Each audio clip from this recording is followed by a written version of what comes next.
Eto mga bossing, panoorin natin ang laban ng ating kababayan na si Marlon Pagalpalan kontra dito sa Japanese na si Jin Sasaki. Kahapon lamang ito mga bossing, February 19.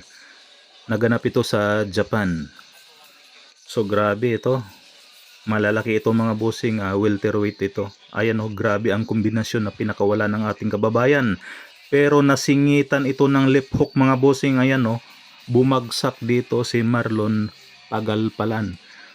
Pero may paliwanag siya dito mga bossing kasi bigla ngang itinigil ng referee ang laban samantalang nakatayo naman siya kaagad. Hininto na kaagad ng referee mga bossing eh.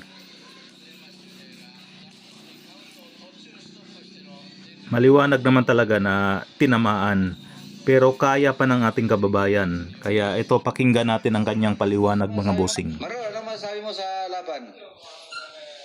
Masasabi ko lang, para tayong dinaya. Hindi mo ako nahilo sa suntok eh. Bigla na ginawat, si Rivero, di man nagbilang. Hindi man ako tinama na hilo talaga eh. Balance lang, diretso lang sa... Oo, di ba?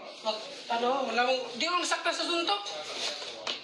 Nagulat na lang ako kasi bigla mo inawat, walang bilang-bilang. Talaga, naman, Japan. Balance na ito para itong sabay sa pag-atras ba? Oo, di ba? Hindi malakas yung mga Kaya pagbagsak, diretso ko tindog kay para mo balos ko. Ang tinga mo ko kaya ang pinipirig. Mukha ko na, tuloy ay. Kahit naman ang gagkos na. Ang Tagalog ko sa pera niya na, bakit? Ano nangyari? Bakit?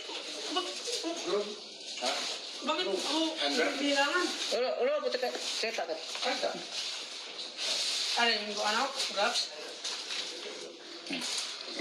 Sabi ko, bakit hindi binilangan? Bigla naman nawat na referee na kaya ko naman. Yeah, back next time.